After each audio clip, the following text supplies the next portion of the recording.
Hi everyone, my name is Keely and I'm the owner and creator here at Soy and Shea, and thank you so much for joining me for another soap making video. Now I've had a lot of requests lately for a charcoal soap, and I've also had just as many requests for a peppermint soap. So I decided to combine the two together, and today we're going to go and make peppermint orange charcoal soap. Let's go! Alright, so we are all set and ready to go, and because I am only using essential oils today in here, I am putting in a little bit of kaolin clay just to make sure that those essential oils actually stick and bind into my oils. So I'm going to give that just a light mix just to incorporate it and try and not get too many air bubbles in my oils here. And then I'm going to pour in my sodium hydroxide distilled water solution, mix it to emulsion, and then we're going to split it out for some colour.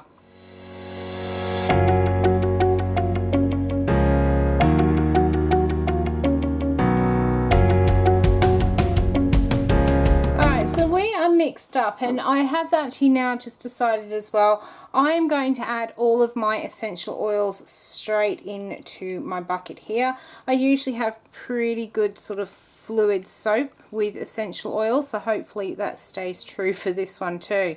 Now in my little jar there I had some peppermint oil, and I also had some sweet orange essential oil as well as some orange tenfold.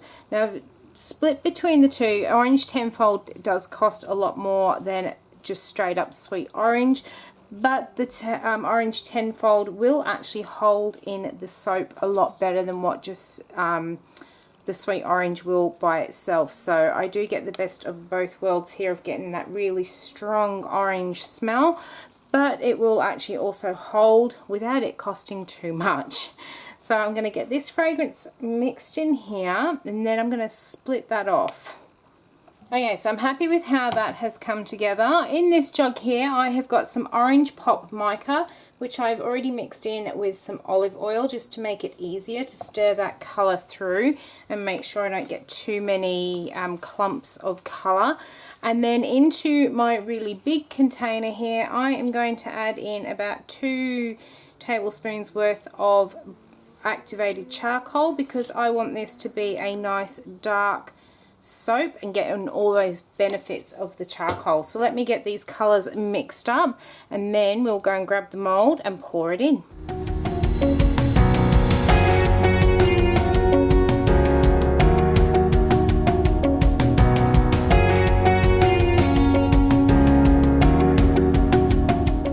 Let's get our mold here. We're going to get our black and we're going to start pouring it in, and then I'm going to do a in the mold drop swirl, and then I will possibly run that hanger through as well, because this is actually thickening up on me and I want some really pretty swirls of this black and orange together.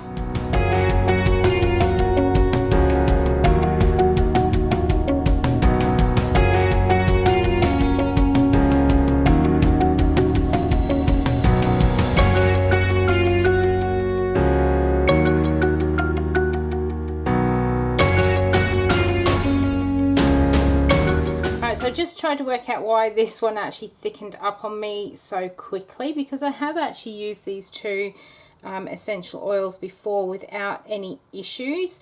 And then I remembered I forgot to tell you what else I actually added into this soap. Now when I was melting my hard oils down, I added in 2% of my oil weight of menthol crystal, just to give it a really nice fresh sort of feel on the skin when using it, and to also really enhance that peppermint essential oil that we've got in here. And when I have used that menthol crystal in the past, it does tend to accelerate my batter. But the really nice thing is, because this is thickened up, I'm getting a really nice texture on the top of the soap here. So I'm going to stop playing in it very soon. I'm going to stop playing in it now. Yep, that's it. Let's stop playing. And what I'm going to now do is leave this one set up overnight, and then we're going to come back and we're going to cut it open and see what swirls we've got on the inside. Okay, so here is Peppermint Orange. I am loving the look of this, and it is smelling so fresh and clean as well. And I did give it a little bit of a steam to really brighten up the top, because sometimes that black does actually dull just a little bit. But we've got that all nice and bright and shiny again. We're going to cut it open and see what it looks like. Now, when I was preparing this for photos, I did a little bit of a trim down the sides, and then I used that trimmings just to give it a little bit of a test. Now, using fresh soap doesn't really give you a really good indication of how it's going to feel, but I could already feel that it was going to be nice and cool to use. Alright, so it's time to take a look. So this actually has been sitting here for about 48 hours before I trimmed this up to try it. So I know that soap was fully saponified when I went to use it. And that is the inside of our Peppermint Orange. I am loving how bright that orange is against the black there. And some of those swirls, they're just so wispy in there. I'm absolutely loving the design in there. Let's grab the next couple and take a look here. Now, I know a few people are going to ask me about gelling because of how deep that black color is, and I actually don't force gel any of my soaps.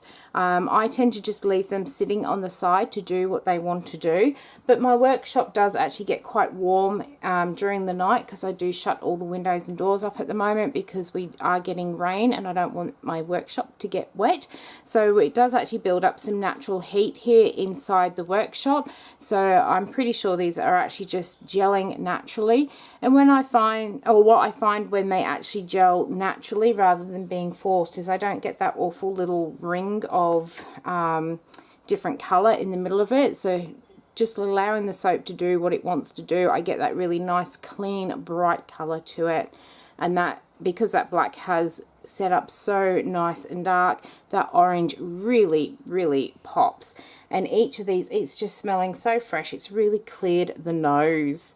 So I hope you have enjoyed watching how I have made my my peppermint and orange activated charcoal soap. If you did, why not leave me a thumbs up and any comments down below. If you've got any questions, I will get back to you as soon as I possibly can. And until the next video, I hope you have a great one, and I'll see you then. Bye.